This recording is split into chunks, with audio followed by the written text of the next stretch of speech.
Kemudian ada di bagian otak kita ini yang paling depan, ini namanya lobus frontalis. Paling depan. Disinilah tempat ilmu pengetahuan kalau dia belajar, seseorang itu belajar. Atau tempat nasihat apabila seseorang itu diberikan nasihat oleh orang tuanya kah, oleh bapak ibu guru kah, atau siapa saja. Ya, kalau kita baca Quran, kemudian itu nanti ya ilmunya itu masuk di otak bagian depan sini. Ya, jadi pada saat kita mau ajarkan anak untuk nak, ya kamu insya Allah jadi anak tangguh nak. Bunda, tangguh itu apa? Tangguh itu kuat. Kuat pada prinsip, pada pendirian, ya, tahan dan tabah dalam kondisi apapun. Itu nanti ilmunya masuk di sini. Ya. Kita harus tangguh, nak.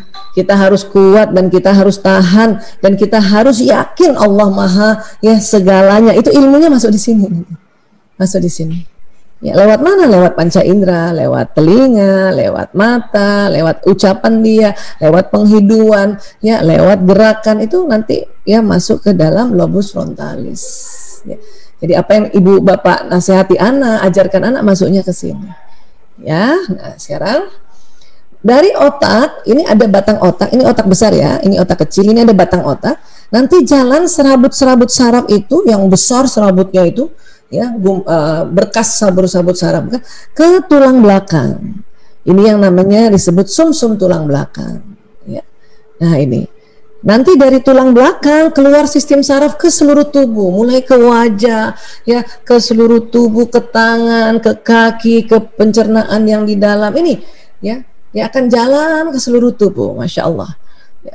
Apa itu Bu Aisyah? Itu namanya sistem saraf, nervous system, ya. Ya, kurang lebih kayak begini nih.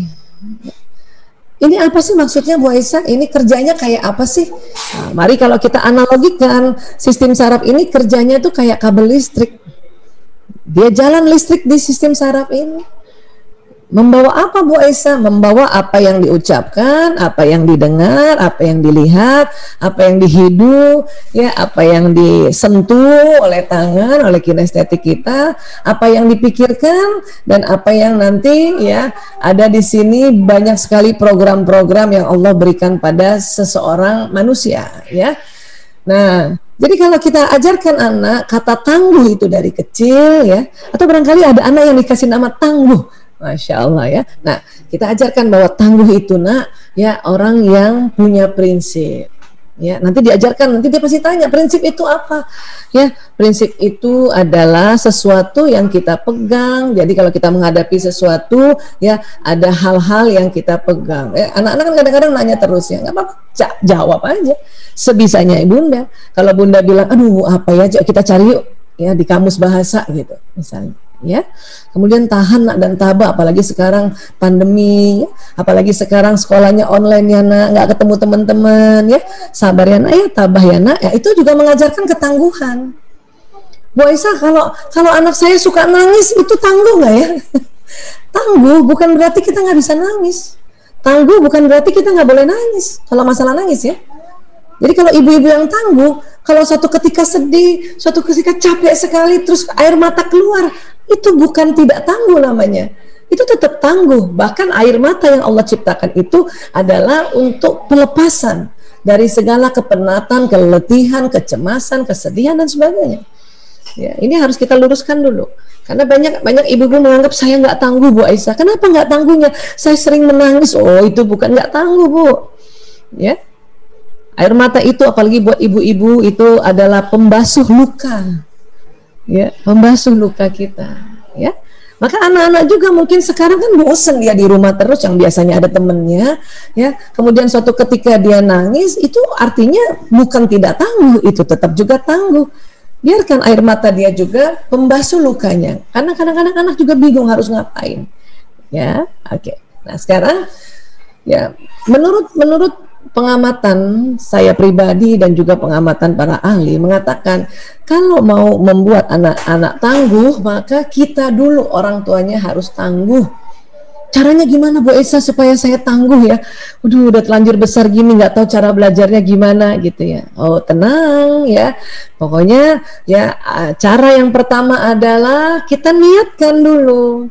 Ya, kita bilang, ya Bismillahirrahmanirrahim, saya ibu yang tangguh, saya ayah yang tangguh, saya bunda yang tangguh, saya umi yang tangguh, saya abi yang tangguh, ya, saya papa yang tangguh. Itu ya. Innamal a'malu binniyat, sesungguhnya amal, sesungguhnya aktivitas, sesungguhnya perilaku itu didahului dengan niat.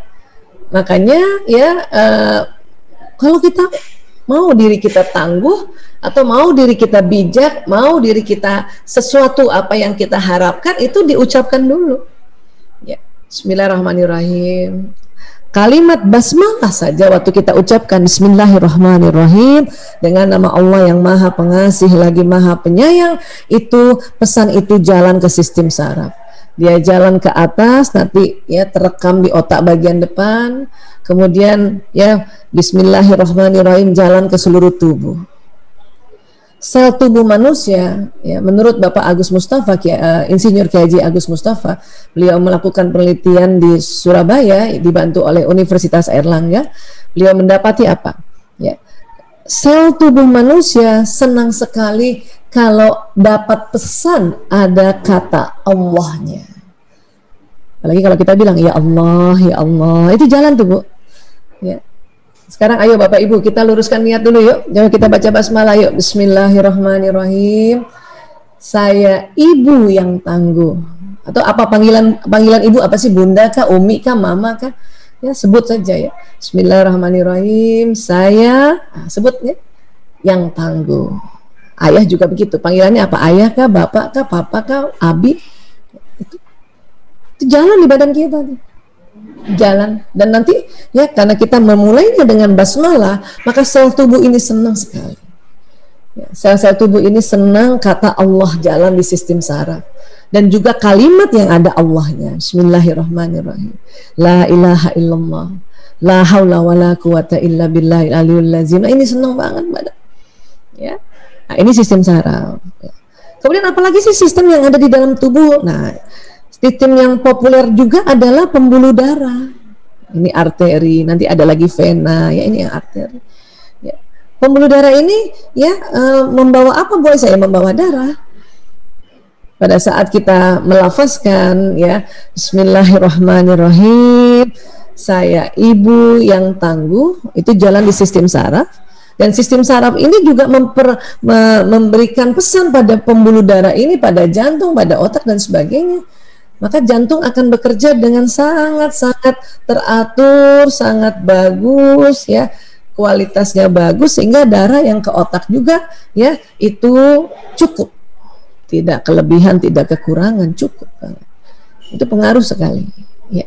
Terus pada saat kita ucapkan saya ibu yang tangguh, saya ayah yang tangguh, selain nanti dia jalan sistem saraf ke seluruh tubuh, dia nanti terekam di jantung.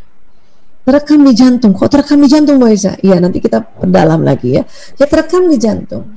Makanya jantung inilah yang dikatakan, disepakati para ilmuwan, para ulama, ya inilah yang disebut kolbu. Dan salah satu nanti fungsi kolbu adalah perasaan. Saya kalau habis meluruskan niat tentang apa saja, saya ibu yang soleha, misalnya saya istri soleha, istri yang cantik, ya cantik sikap, tutur kata, itu terasa banget di jantung saya, itu deg-degannya unik gitu. Deg-deg. Kenapa? Karena apa yang kita ucapkan jalan dan cepat sekali. Itu bisa dari otak ke bawah ini setelah ada informasi dari panca indera itu bisa 320 km per jam, Masya Allah. Cepat ya. Cepat sekali. Itulah pentingnya niat. Kadang-kadang kita mau jadi ibu yang soleha, ibu yang bijak, ibu yang tangguh, hanya kita tidak mendahulukan dengan niat, maka berat sekali nanti badannya untuk mengerjakan itu. Ya, maka luruskan niat. Kapan ini bisa diucapkan, Bu Isa? Kapan saja. Niat itu kan kapan saja diucapkan. Apalagi niat yang bukan untuk menjalani ibadah sholat misalnya atau ibadah shaum. Ya, tadi niat yang dilakukan untuk kita memotivasi diri itu kapan saja bisa dilakukan. Ya. Dan memang lebih afdal habis sholat kita ya tambahkan, kita lurus setelah doa kita luruskan niat. Dan pada saat kita berdoa juga kan doa itu anjalan di badan kita ini. Ya, nah ini. Jadi kalau seorang ibu sudah bilang ya Bismillahirrahmanirrahim, atau kita tambahkan yang lebih afdal lagi, Insya Allah, ya biiznillah, dengan izin Allah, saya ibu yang tangguh, saya istri yang tangguh. Itu pesannya jalan di sistem saat. Benar-benar nanti tubuh kita itu ya dituntun oleh Allah untuk belajar hal-hal yang tambah membuat tangguh prinsip kita. Dan tangguh itu bukan keras ya. Tangguh itu berprinsip, kuat, tahan, bukan keras. Kalau kita teriak-teriak marahin anak, kita bilang saya kan ibu yang tangguh, tapi keras banget, itu bukan tangguh, itu keras, apalagi kasar, itu dilarang itu atau tidak diperbolehkan. Kita keras dan kasar, ya.